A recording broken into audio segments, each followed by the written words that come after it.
So thank you so much, John, for joining us today. Let's start our interview. And to start with, can you introduce yourself, please?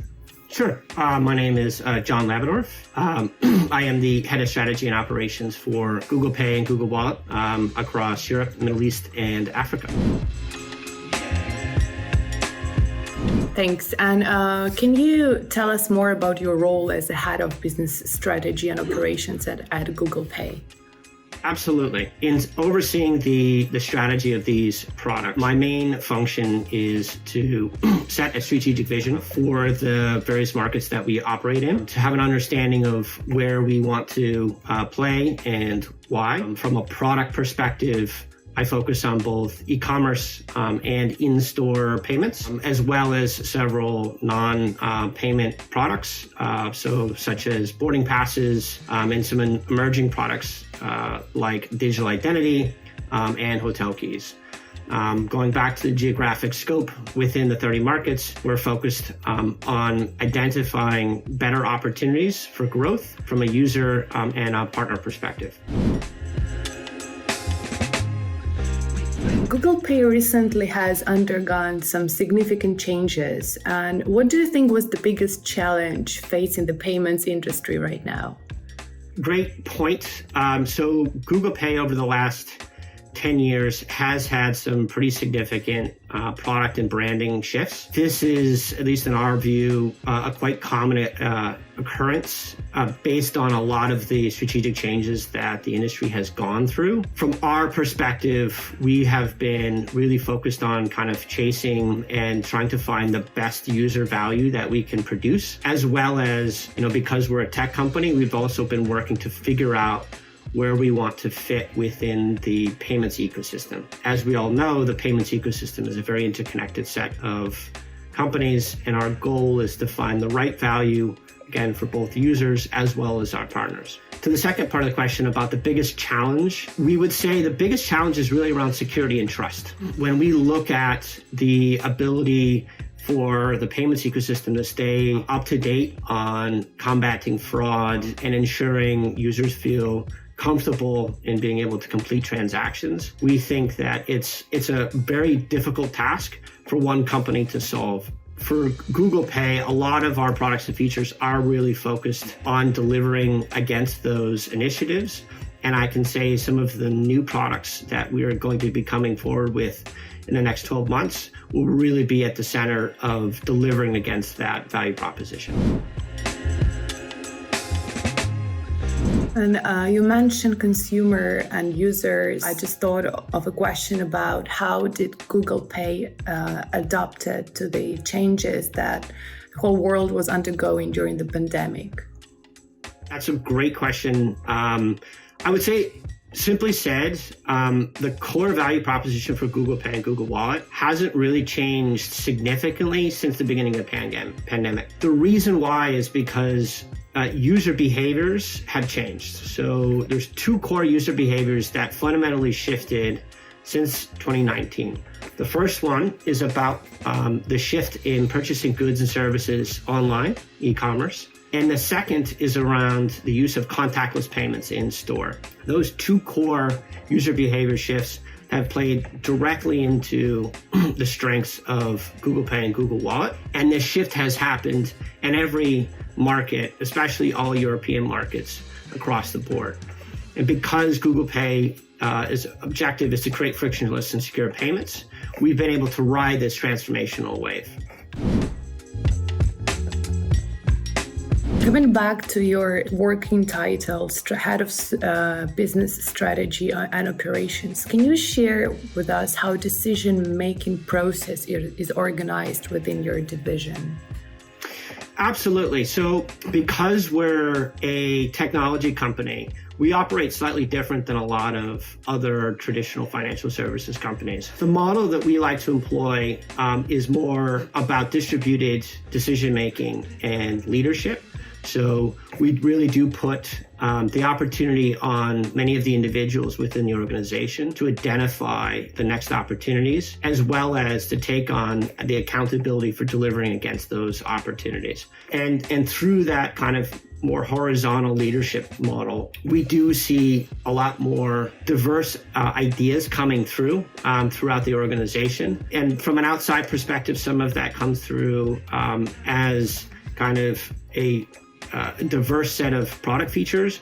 But from our perspective, what we believe is happening is that we're always testing new products, and our main objective through that testing is to find the best fit. We don't know which is going to be the best fit before we launch, so we want to have always a recurring, innovative process that's always bringing, different ideas and perspectives to the market.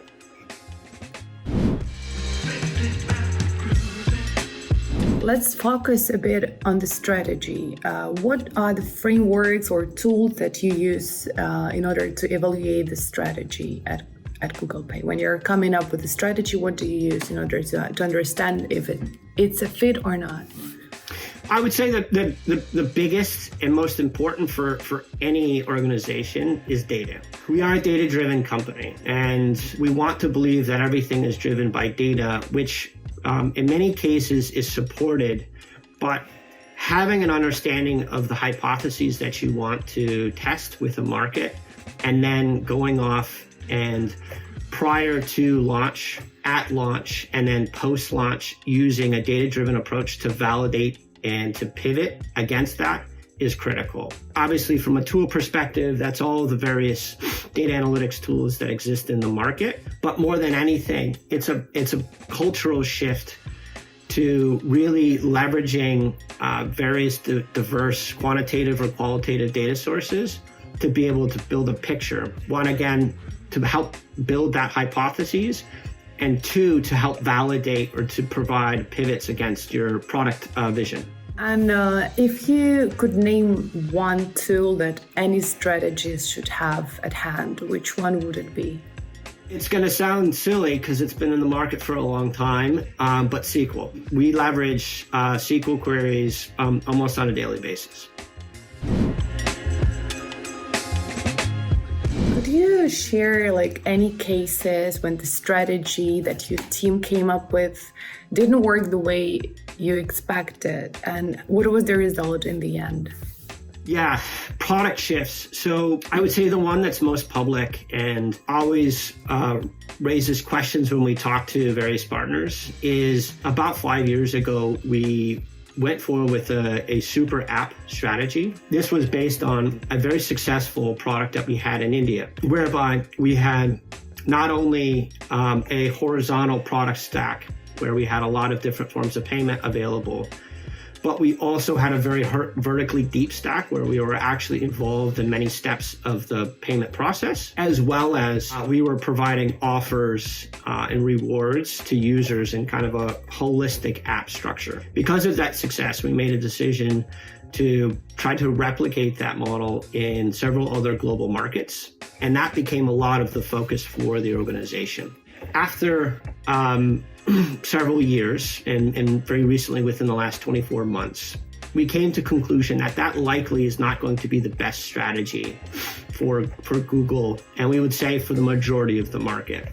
This concept of a super app is likely to not derive the best user value given the plethora of various competitive products, as well as the nature of the payments ecosystem and how diverse it is in the different markets. There's a saying in payments, which is payments is a local game competed on global scale. And so taking a payment stack and a model and replicating it in different markets can actually can create a lot more complexity than you would expect. And so through that realization, what we have shifted to is I think the right model, which is we are focused much more on being a horizontal payment stack, which is more about fulfilling the concept of being a ubiquitous wallet without having to develop all of the various payment processes and infrastructure that would have to exist for us to do the end-to-end payment process. Well, Well, that was quite interesting. And I thought of the one more question. What qualities do you think the strategists should obtain in order to be very successful? To be very successful, well, what's interesting about success is obviously it's in the eye of the beholder. And so it really is about the organization and what their vision is. And so Google is a company that obviously connects users to the rest of the internet. And that business model is driven by ads and being able to provide curated content to users when they want to be. So in understanding the various business models of the organization you sit in, that should be one of the North Stars that should create a very successful strategy. The second North Star, in some cases is not, but many cases is competing, is the user value proposition. And so putting those two pieces together and finding the overlap between where the organization wants to derive value against where the best user value proposition can be is, I would say, the critical success factor for having the best strategy. Okay, thank you, John, so much for the interview today. Thank you for coming and joining us.